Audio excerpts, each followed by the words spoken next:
Senegalese voters prepare to cast their ballots in Sunday's presidential election. Incumbent Macky Sall is a heavy favorite. The World Health Organization urges immediate action to ensure that the public be protected from measles. And a British wildlife photographer captures a rare, beautiful sight in Kenya. Africa 54 starts right now.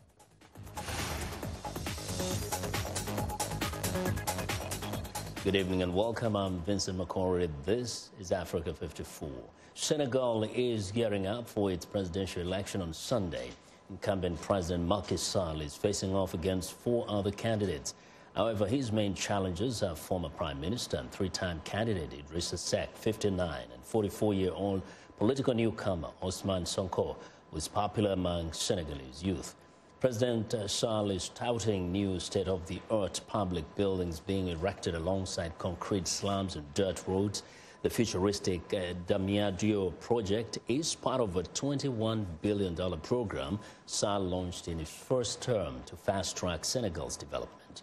Sall's challengers, including Seck and Sonko, have criticized the project as an expensive vanity project in a country where more than 1/3 of the population lives below the poverty line. Now, this week, as Sunday's Senegalese election gets closer, we are bringing you a series of profiles on men and women of all ages and all walks of life in Senegal. They're talking about what they hope for their country and what they expect from the general elections. Today, in the We Are Senegalese series, let's hear from Patrick Diaye.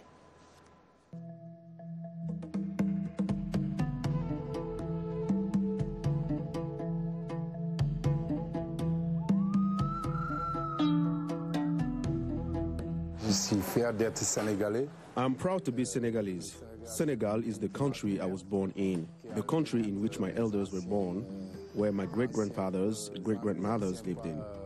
It is a country of Léopold Sédar Senghor, of Mamadou Dia. This is the country that I like the most among African countries.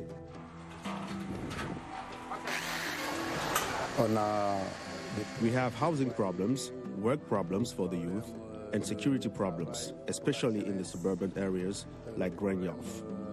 We have so many issues.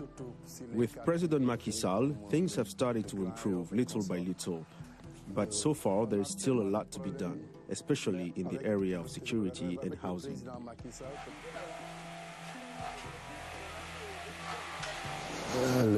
The responsible are the Senegalese citizens, and more particularly the President of the Republic, to whom the country has been entrusted, him and his ministers. What they are doing is nonsense. The President gave all government businesses to foreigners. Now, Senegalese entrepreneurs have problems to get a job. The problem is us. It's us all, Senegalese. All Senegalese must respect each other, and the parliament to which the country was entrusted, along with the president, must take into account the concerns of the citizens as they pass laws. Often, politicians make their laws to eliminate their opponents politically at the expense of our country. My message is to tell them that first and foremost, they must respect the citizens we are, that there is no war between us, and that the best will win.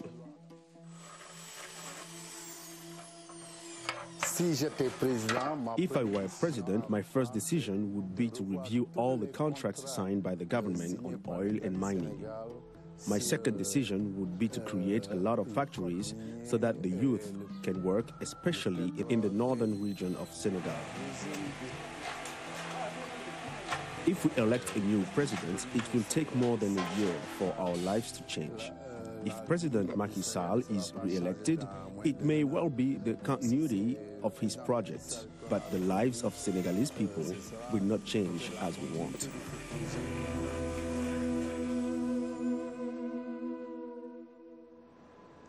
Now, for more on Sunday's election, journalist Khalil Gay joins me live via Skype from Dakar. Good evening, Khalil. Good evening, Vincent. How are you? I am fine. Now, we hear Macky Sall, the incumbent, is actually campaigning using his initiative, the new state-of-the-art public buildings, the so-called Diamniadio project. What has been the general reaction from the citizens there? Vincent, reactions are varied. You know, a lot of people think that the Jamniadio project and, you know, its buildings and, you know, modern places is not really the priority in Senegal. That's what people think in general. And but on the other hand, a lot of people think that the project of Jamniadio is putting Senegal on the map of the modern world. So you have different reactions in the country, especially the opposition say that, but also people who are not even in the opposition may think that it is not a priority. Yes. Now, in terms of alleviation of poverty, what is the opposition offering as an alternative? Well, you know, recently they discovered oil in Senegal, and that's really, my view of this is that that's what's really fueling the campaign now, because oil for the Senegalese is just riches and wealth, you know, in a nick of time. So most of the people in the opposition think that the president did not concentrate on the priorities, which are the fight against poverty and also the change of the situation of life in Senegal, which is very hard. Yes. And people are really struggling every day to make a living, and that's really, those are things that come out of the opposition, from the opposition. Yes, and now we know that some of the best-known opposition figures, Khalifa Sall and Karim Wade, were barred from running because of corruption allegations, and some people, the opposition is saying this was deliberate, but is it so? Is it that they were just targeted for political reason? You know, in Senegal, we have as you know, Senegal is a country of tolerance, and under that angle, the Senegalese are most of the time bound to support people who are facing injustice. And this incarceration of these two people were kind of mixed in the minds of Senegalese, because most of the people think President Sall did it to be running very easily to the presidency for second mandate. And even though people think that it was a result of a court decision, in general, people think that the other way. They think it's done on purpose to block these guys from the fight, from running. All right. Well, we've run out of time for now, but we'll come back maybe another time, talk about even the running of Abdoulaye Wade. Thank you very much, Khalil, for joining us today. Yeah. All right. We have a few days to come. And that is Khalil Gay. He's a Dhaka-based journalist. Thanks a lot for joining us. Not too far from there, Nigeria's internal conflict has displaced nearly 2 million people. That's according to the United Nations, 60% of them children. A program launched in the Nigerian capital is trying to teach internally displaced children technology skills, including computer coding, with a mobile laboratory. Timothy Obiezu has more from Abuja. 12-year-old Michael Oladimeji fled with his family from Nigeria's Borno State 2 years ago to escape Boko Haram terrorist attacks. He is one of 1.8 million displaced in Nigeria, most of them children living in camps with an uncertain future. But Oladimeji is one of 100 lucky students between the ages of 7 and 17 learning computer coding and animation at a mobile laboratory. Since they came, we have an experience of making Scratch, make cartoons with Scratch, make them talk in our voice, or write a letter so that it can speak with the letter and it shows beside the head. Nigeria's Civic Innovation Center, a technology hub, runs the program which aims to help children from a school for the displaced. Facilitator Ango Kingsley says it is making an impact on the kids. From where they came from, they have little knowledge about computers and education generally. So what we're trying to do is to improve on what they already have, the knowledge they have, and build on it. While only 100 or so displaced kids have benefited so far, the project hopes to expand if they can get funding. We only have few tablets and few computers, so we've been having difficulties in the areas of giving assignments. Because when we leave, we have to take the equipment. Although the truck is there, they have access to the lab, but they don't really have access to the gadgets. But for conflict-displaced students like Oladimeji, the chance to learn computer coding could be a game changer. Timothy Obiezu for VOA News, Abuja. Nigerian financial experts say the West African nation is likely to lose an estimated $1.5 billion as a result of the postponement of last Saturday's presidential and parliamentary elections. For financial analysis of the postponement implications, VOA's Peter Clote sat down with Bismarck Riwani, a Nigerian economist and CEO of Financial Derivatives in Lagos. Well, it has so many elements. Back of the envelope analysis, we're talking about $10 to $12 billion, which is about almost 2.5% of the GDP of this country. It is significant in terms of, it's not the growth rate, but I'm just talking about, you break it down into direct costs, consequential cost, opportunity cost, reputation cost, and also disruption effect.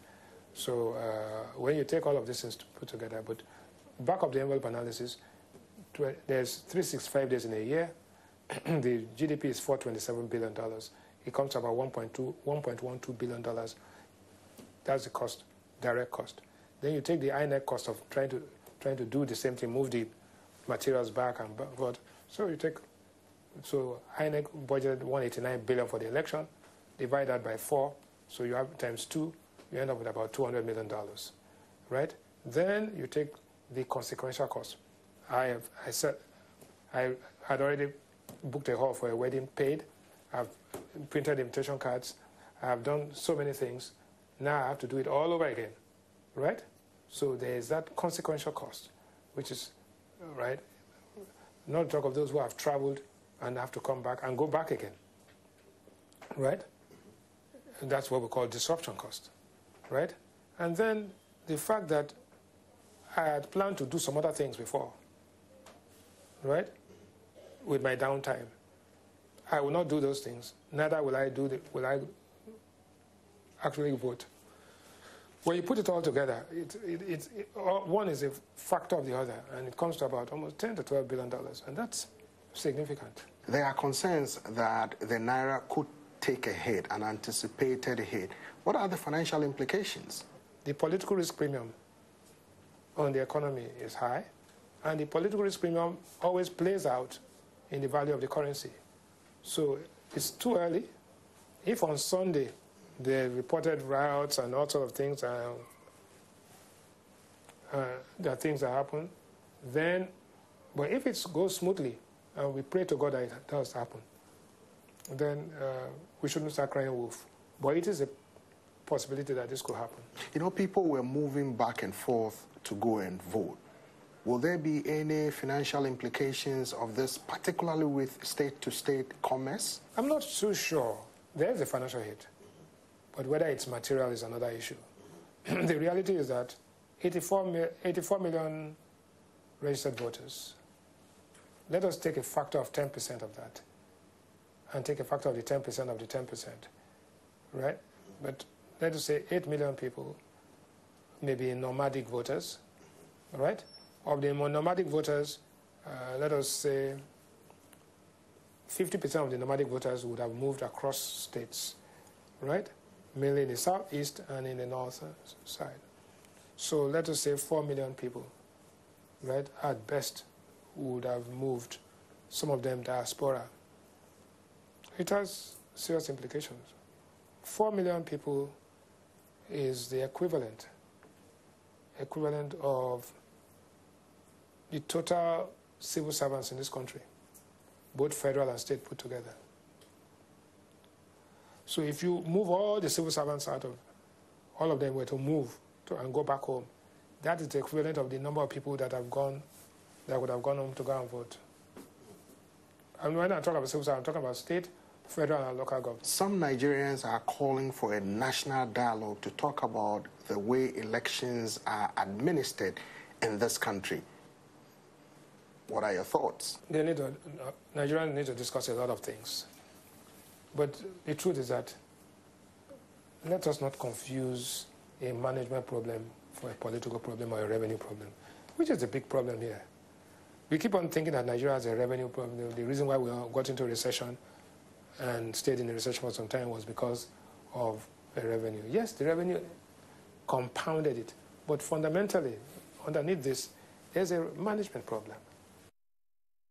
Well, that was VOA's Peter Clotis speaking with Bismarck Kirwani, a Nigerian economist and CEO of financial derivatives in Lagos. We have a big victory to report in the battle to stamp out poaching in Africa. A Tanzanian court has sentenced a prominent Chinese businesswoman, dubbed the Ivory Queen, to 15 years in prison on Tuesday. She was charged with smuggling the tusks of more than 350 elephants to Asia. Yang Feng Lan had been charged in October 2015, along with 2 Tanzanian men, with smuggling 860 pieces of ivory between 2000 and 2004, worth $5.6 million. She denied the charges. Police sources said Yang, 69, had lived in Tanzania since the 1970s and was Secretary General of the Tanzania-China-Africa Business Council. Kisutu Court Magistrate Haruma Shaidi sentenced Yang, Silvanus Matembo and Manasseh Philemon to 15 years in prison on convictions of leading an organized criminal gang. Judge Shaidi also ordered them to either pay twice the market value of the elephant tusks or face another 2 years in prison. We want to know what you think about Africa 54 and the stories we cover. Join the conversation on Facebook. The address is Africa 54. We're also streaming our show live on Facebook, so check us out and share our show with your friends. Find me on Twitter at VOA Vince McCory.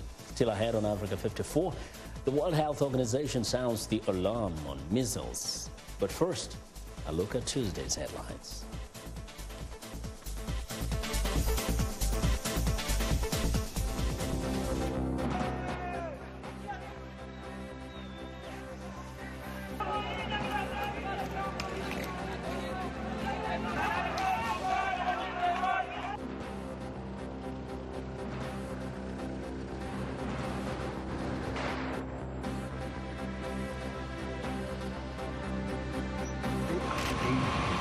They are telling them that women can represent.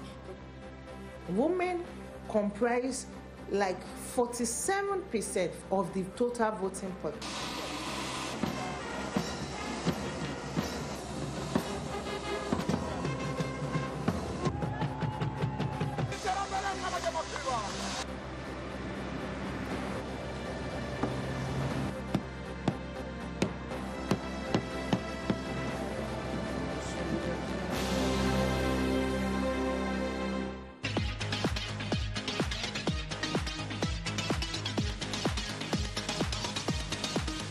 Well, it's time for Health Reporter, and joining us now is Africa 54 Health correspondent Lino Medu to tell us about young people and loud music. Lino. That's right, Vincent. The United Nations is issuing a stern warning to millennials. Turn down your music. The habit of listening to loud music may be putting your hearing at risk. United Nations agencies warn that more than 1 billion people ages 12 to 35 risk losing their hearing from listening to loud music on their audio devices. Shelly Shadler is director of the Hearing Loss Prevention Department with the World Health Organization. At the moment, we don't really have anything other than our instinct, not really anything solid, other than our instinct to tell us, are we doing this right? Or is it something which is going to lead to tinnitus and hearing loss a few years down the line? To address this, the World Health Organization and the International Telecommunication Union are launching new international standards to make smartphones and other devices safer for listening. The initiative is an attempt to tackle the lack of awareness about what constitutes a too much noise. What we propose are certain features like automatic limiting of or automatic volume reduction and parental control of the volume, so that when somebody goes over their sound limit, they have the option that the device will automatically reduce the volume to a level which is not going to harm their ears. According to the WHO, About 432 million adults and 34 million children have a disabling hearing loss, which impacts on their quality of life. The United Nations International Health Body says by 2050, more than 900 billion people will have significantly impaired hearing. The WHO says about 50% of all cases of hearing loss could be prevented through public health measures. Think of it like driving on a highway, but without a speedometer in your car or a speed limit. And what we've proposed is that your smartphones come fitted with a speedometer, with a measurement system which tells you how much sound you're getting and tells you if you're going over the limit. In addition, the WHO is looking at volume levels in places such as nightclubs and sports arenas. Some guidelines already exist, but they are not widely implemented. World Health Organization says cases of measles are on the rise and is urging immediate action to ensure that people be protected through vaccines. According to the WHO, provisional data shows 230,000 cases of measles initially reported for 2018 exceeded the total cases of measles in 2017, just above 173,000. While global measles deaths have decreased by 84% worldwide in recent years, the disease is still common in many developing countries.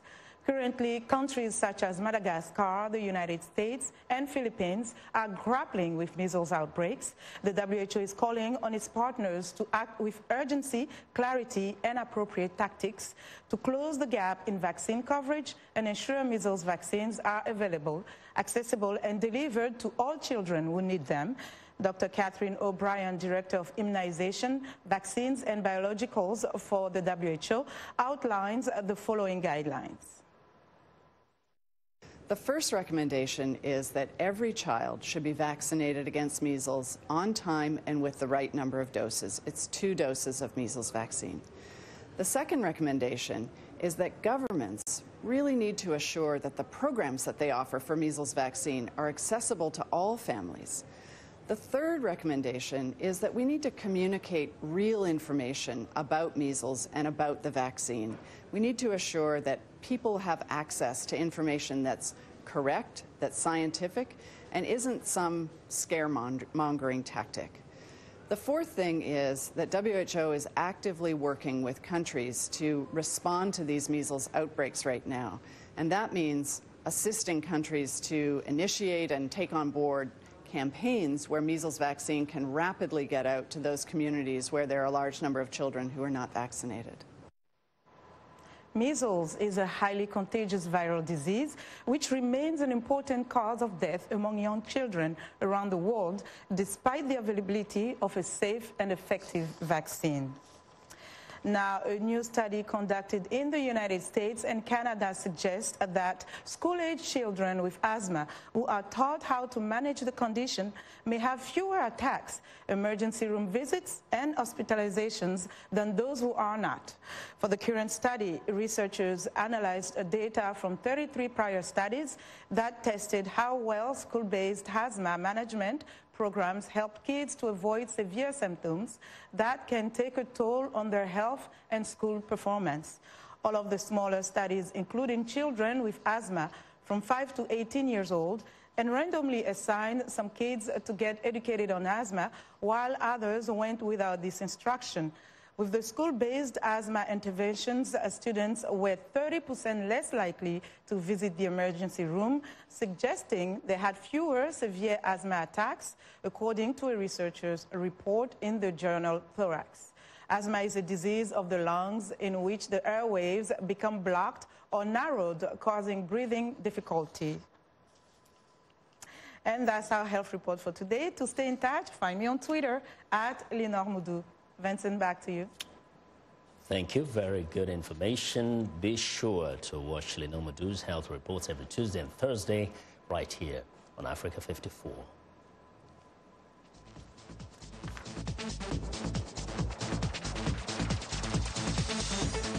Well, in a speech to Venezuelan and Cuban Americans in Miami, U.S. President Donald Trump warned the Venezuelan military to stop helping President Nicolas Maduro stay in power. President Trump also urged the military to allow humanitarian aid into the country. The president also used his speech to warn Americans about what he calls the dangers of socialism. VOA White House correspondent Patsy Widakuswara reports. American planes bringing food and medicine to the Colombian border with Venezuela. It's uncertain how this aid will be distributed to Venezuelans, as President Nicolas Maduro sees it as the beginning of a U.S. invasion and vows to block it with military power. He would rather see his people starve than give them aid. In front of a largely Venezuelan and Cuban-American crowd in Miami, President Donald Trump warned the Venezuelan military to stop supporting the Maduro regime. If you choose this path, you will find no safe harbor, no easy exit, and no way out. You will lose everything. Trump was the first out of dozens of leaders now supporting Venezuelan opposition figure Juan Guaido. Trump's Venezuela policies have so far enjoyed bipartisan support, but in his speech, he repeatedly condemns socialism. The days of socialism and communism are numbered. A point he has often used against opposition Democrats as he faces a re-election campaign next year. I fear that this speech is the beginning of seeing Venezuela becoming a partisan issue in the U.S. Buhari supports Trump's anti-Maduro policy, but said the fate of Venezuelans should not be used as a political tool for Trump's re-election, as the country faces a dire humanitarian crisis. There's no doubt that today's speech was part of his electoral campaign, and he was speaking not to the Venezuelan people that much, but also to the voters in Florida. And that's disappointing. 3 million people have fled Venezuela to escape the crisis. We volunteers swear to defend the Constitution. We commit ourselves to having humanitarian aid enter. Juan Guaido is organizing an army of volunteers to distribute American humanitarian aid that's piling up in Colombia, Brazil, and the Caribbean. This Saturday, he plans to break the blockade and deliver supplies to thousands of Venezuelans, potentially setting up a confrontation if the military continues to support Maduro. Patsy Widakuswara, VOA News, Washington.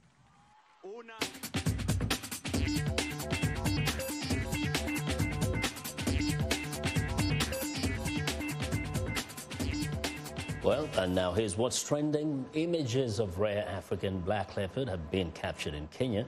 Researchers say it is the first verifiable record of the animal for nearly 100 years. British wildlife photographer Will Burrard Lucas set up specialized equipment to capture the leopard in the Laikipia Wilderness camp in January. Black leopards or panthers carry a gene mutation for melanism that makes their coats black. Scientists had assumed that a black coat was an evolutionary response to leopards moving out of the dense forest where their spots camouflage them, according to the San Diego Zoo. Now, the filming of a black leopard in an open, arid habitat in Kenya, however, raises questions about that theory. And that's what's trending today, and that's our show. Goodbye.